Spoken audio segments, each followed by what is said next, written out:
लेकिन उसको जितना डीपली आप पढ़ेंगे आप रियलाइज़ करेंगे कि अध्यात्म यही है कि आपको आत्मचिंतन करना है, इंट्रोस्पेक्शन करना है, एंड तभी आप रियल स्वधर्म को जान सकते हैं। मैं यही कहूँगा स्वामी जी की आप सबसे यही गुजारिश है कि स्वामी जी की बुक तिया जरूर पढ़ें। It makes you realize that what is your strength, how to search for your strength and how to achieve much more than what you achieved in your life. मैं एक सीक्रेट बताना चाहूँगा आपको कि पंडित श्री श्री रविशंकर जो खुद इतने बड़े विजडम गुरु हैं, उन्होंने स्वामी जी की यह बुक को 6 बार पढ़ा है। एंड उनसे किसी ने पूछा कि आपने 6 बार क्यों पढ़ा, उन्होंने ये जवाब दिया कि इस बुक को आप जितना पढ़ेंगे उतना आप सीखते हैं। तो ये उनकी लर्निंग और वर्किंग में डेप्थ है, और इनकी इन सिंपल लर्निंग्स को हम सबको सीखना है, and not only those who are in corporate world but all this young students. मैं अब आपके कुछ सवाल पूछना चाहूँगा सो दैट हम स्वामी जी के एक अनदर 15 मिनट्स का बेस्ट एडवांटेज उठा सकें। आप आएंगे स्वामी जी? तो first question is from mister Sapan Shah, how to remain centered and retain our balance in today's highly materialistic world?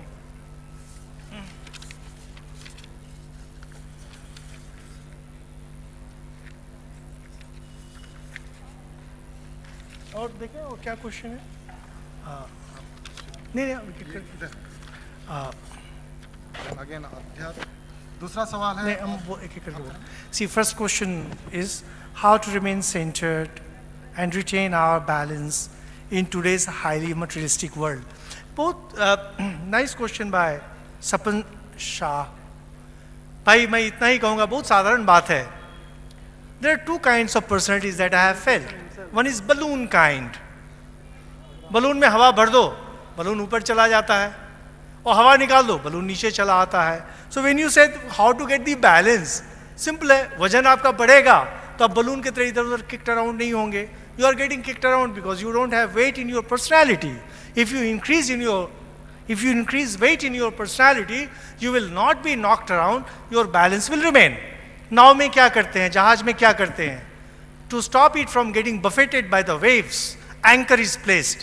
वजन बढ़ा दिया जाता है।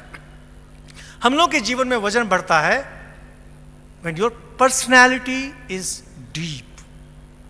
और ये जितने सारे पॉइंट्स मैंने कहे, श्रद्धा के बारे में, विद्या के बारे में, पंच महायज्ञ के बारे में, these are all aid to increase of your personality. Don't start with big things. Take up a very simple thing. I will be punctual. Take up a very simple thing. I'll get up early morning. Take up a very simple thing. I'll do this and stick to it even if your life goes. You will see the weight of your personality has increased and you are not being buffeted anymore by the forces of the society. That's the only way to maintain your balance. Take up 1 or 2 ideals. Hold on to that. Everything else will come to you. And this I am telling from experience, not from books. And friends, those who are questioning me, if you want further clarifications, please don't ask questions now.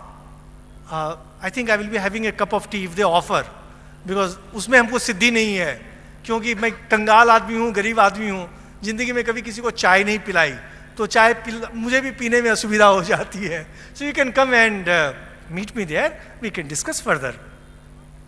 Second question, Tarun Mahajan asks, अध्यात्म और भौतिक विकास एक दूसरे के विरोधी है, इत्यादि इत्यादि।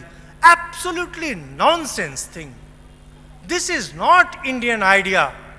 अध्यात्म और भौतिक दोनों अलग अलग चीज है। This is not an Indian concept, and I get tired telling the same thing to people. Swami Vivekananda repeatedly says there is nothing secular in India. There is nothing secular in Vedanta. Secular means भौतिक। हमारे लिए सब कुछ आध्यात्मिक है। सांस लेना आध्यात्मिक है।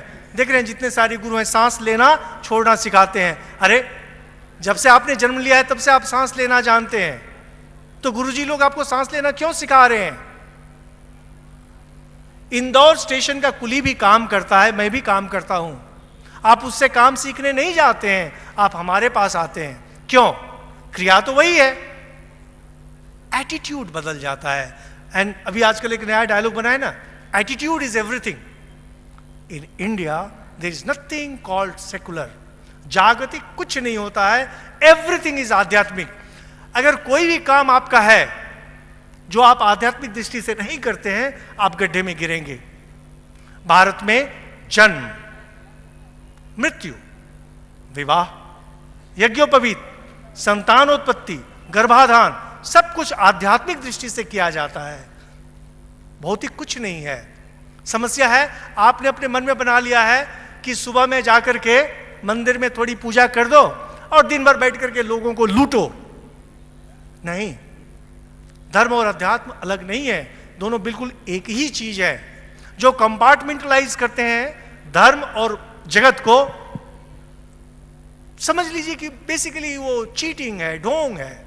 ऐसा नहीं है. जब तक आप पूरे चीज को आध्यात्मिक दृष्टि से नहीं देखेंगे, कौन है ये लोग? अगर आप वेदांती हैं, ईश्वर के रूप हैं. अगर आप भक्त हैं, ये ईश्वर की संतान है. मैं अभी साधारण बात बोलता हूं. अभी आया, 4 बार मुझे पूछा कि आप लंच लेंगे.